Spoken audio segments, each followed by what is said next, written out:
reunião transformando o mínimo possível do seu patrimônio em pesos, que é uma moeda muito ruim, ainda pior do que o real, e também levando menos patrimônio para a Argentina, porque se aqui no Brasil tivemos um confisco nos anos 90, lá eles tiveram um confisco nos anos 2000, muito mais recente.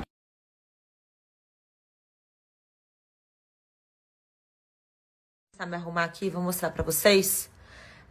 Hoje eu vou gravar o podcast com o Antônio dos meus os sócios, que é com o Bruno e a Malu. Tô super animada e eu vou mostrar aqui para vocês escolhendo a roupa e tudo mais.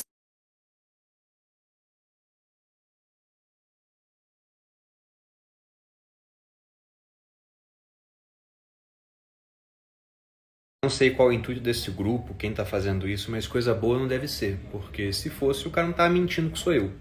Então, se você tá nesse grupo, aconselho que saia e que tome muito cuidado com o intuito desse pessoal lá. Já tô denunciando também para que ele suma.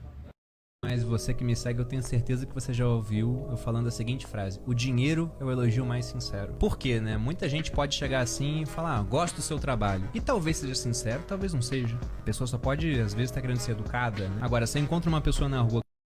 Pessoal, hoje quarta-feira, como de praxe, seu vídeo novo lá no canal falando sobre o fato de El Salvador ter transformado o Bitcoin em uma de suas moedas oficiais. Uma decisão em termos qualitativos muito importante. Muita gente dizia, até o próprio Nassim Taleb, autor que eu gosto, que o Bitcoin nunca seria uma moeda. E, no entanto, agora um país acabou de adotar, junto do dólar, que é a sua outra moeda oficial, o Bitcoin. Isso tem uma série de implicações e também alguns desafios, né, para que o Bitcoin venha a ser utilizado de fato como uma moeda. E essas considerações eu fiz nesse vídeo, ficou muito bom. Vou deixar o link aqui a seguir. Se você assistir e gostar, se inscreva no canal, curta, compartilhe, deixe um comentário para que a gente possa continuar crescendo lá no YouTube, assim como está crescendo aqui no Instagram.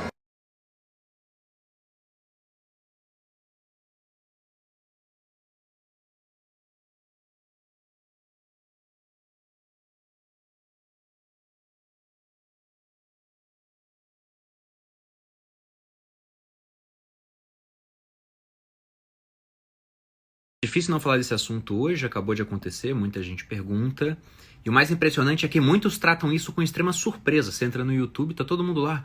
Meu Deus, a taxa Selic aumentou. Já era amplamente esperado esse movimento. Eu vou mostrar para vocês aqui. Seu Dinheiro, e eles fazem um comparativo entre os comunicados do Copom. Porque essas reuniões, elas acontecem com uma periodicidade definida, são a cada 45 dias. Então, antes dessa reunião, na última, que nós tivemos antes dessa, né, que também foi uma reunião onde a taxa Selic ela aumentou, eles levaram a taxa Selic de 2,75% para 3,5%. E no comunicado já tinham falado, olha, na próxima reunião deveremos manter esse mesmo aumento. Então o que aconteceu agora foi nada além do esperado após a reunião anterior. Então fizeram esse aumento e eles já dão também um guidance, né? Eles falam, olha, na próxima reunião, daqui a 45 dias, é isso aqui que a gente deve fazer. Então não dá para se surpreender quando o aumento vem da forma que era esperado. A surpresa tem que ser quando esse aumento ele vem abaixo ou acima do que era esperado. E o interessante é que nesse comparativo também, eles pegam um texto base, riscam em vermelho aquilo que mudou do comunicado anterior para esse e colocam em azul que foi acrescentado. E o que se vê geralmente é que o esqueleto do comunicado ele é mais ou menos o mesmo e muda algumas coisas que já dão as indicações do que deverá acontecer nas próximas reuniões do Copom. De modo que lendo isso aqui, né, você vai ter muito menos surpresas quando uma decisão acontecer. Mas eu vou mostrar, a gente vai comentando aqui uns pontos. Então vejam aqui, né, já mudou de 3,5 para 4,25, riscaram a reunião anterior, colocaram essa. Então é isso que vai acontecendo. Eu vou descendo aqui, porque essa segunda parte eu acho mais interessante. Ó. Veja que todo esse bloco em azul foi acrescentado nesse comunicado e você retirou essa parte em vermelho. O que essa parte em vermelho falava? Olha aqui, ó. O comitê mantém o diagnóstico de que os choques atuais são temporários, né? Esses choques atuais são referentes à inflação. E olha o que entrou aqui embaixo. A persistência da pressão inflacionária revela-se maior que o esperado. Então, eles estão mudando a opinião. Eles falavam até então, esses choques eles são temporários, agora estão falando, o temporário está ficando meio estranho, está bem permanente. E aí eles falam aqui que essa persistência inflacionária é maior, sobretudo, nos bens industriais.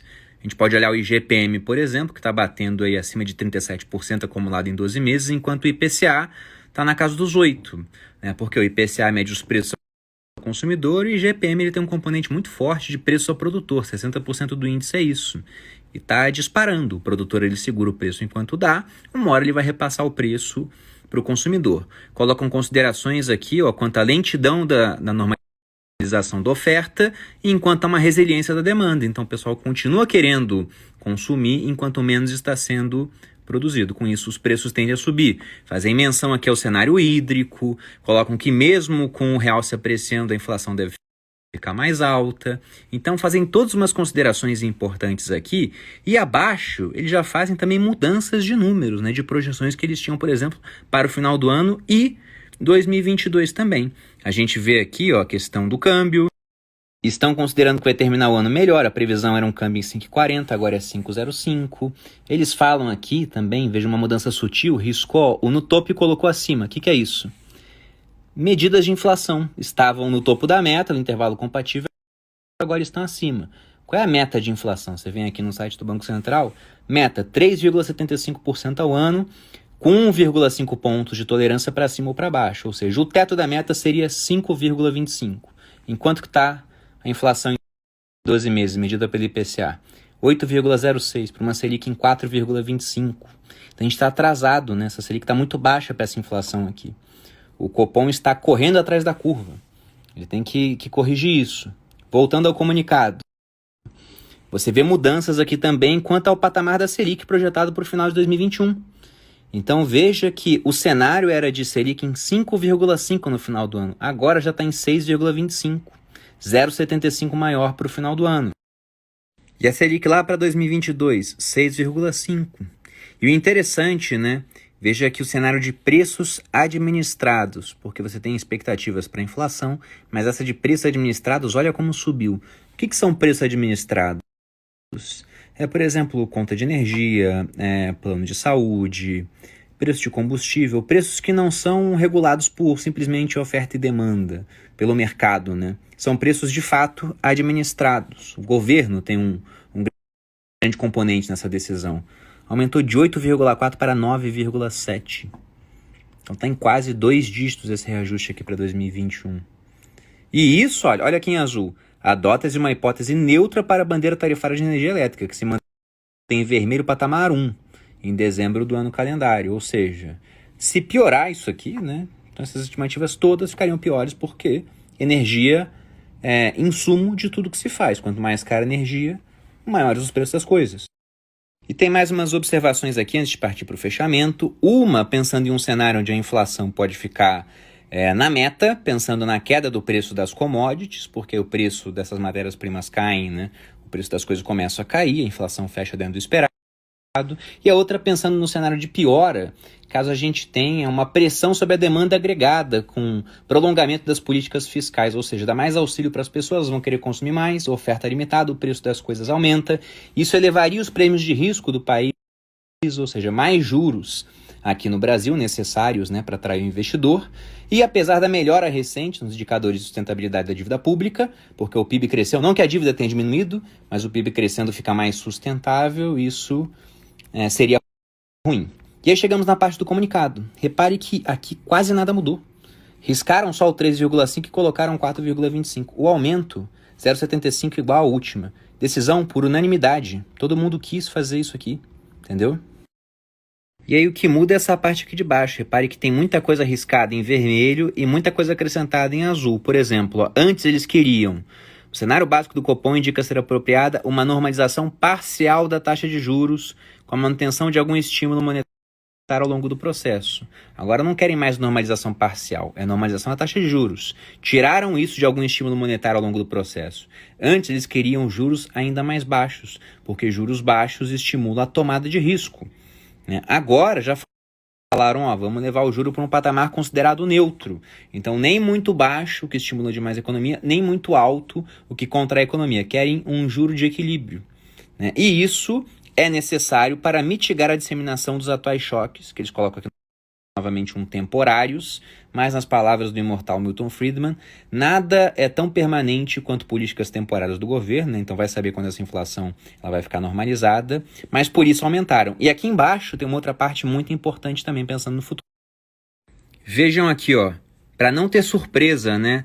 Para a próxima reunião, o comitê antevê a continuação do processo de normalização monetária, cortaram parcial do estímulo monetário, com outro ajuste da mesma magnitude. Foi 0,75 dessa vez, igual foi da vez passada. Para a próxima estão prevendo a mesma coisa, igual previram da vez passada. E foi feito. Então não teve surpresa, entenderam? Aqui que entra um ponto interessante. Ó. Contudo, isso aqui tudo em azul acrescentado agora. Uma deterioração das expectativas de inflação para o horizonte relevante pode exigir uma redução mais tempestiva dos estímulos monetários. O que é reduzir os estímulos monetários? É aumentar mais a taxa de juros, ou seja, tempestiva. Então eles estão falando que o previsto é um outro ajuste de 0,75, mesma magnitude. Mas isso pode mudar devido às expectativas de inflação. Então na próxima o ajuste pode ser maior, pode vir 1%, por exemplo. E é isso, pessoal. Eu espero que o conteúdo tenha sido útil, que isso ajude vocês a ficarem, sei lá, menos perdidos ou preocupados com esses movimentos, até porque, como eu disse, são movimentos amplamente esperados. Um bom formulador de política, ele preza por essa previsibilidade. Se ele não for previsível, assim, falar que vai fazer uma coisa e fizer outra, ele perde confiança, eles não querem fazer isso. Então repare que, para quem leu o último comunicado do Copom, foi fiel àquilo que eles falaram. E agora, eles já falam, né? Próximo ajuste, mesma magnitude, ou poderemos ter uma medida mais tempestiva nas palavras dele, mas isso também não é nada fora do esperado para quem está olhando mais de perto os índices inflacionários. Então também gera algo esperado. Eu falei aqui, né? O Copom está atrás da curva de juros. E vou deixar o link desse material para quem quiser dar uma olhada, dando a César o que é de César novamente, utilizei aí do seu dinheiro, então questão de justiça, estou deixando o link aqui também. Espero que tenham gostado. Difícil não falar desse assunto hoje, acabou de acontecer, muita gente pergunta. E o mais impressionante é que muitos tratam isso com extrema surpresa. Você entra no YouTube, tá todo mundo lá. Meu Deus, a taxa Selic aumentou. Já era amplamente esperado esse movimento. Eu vou mostrar para vocês aqui. Seu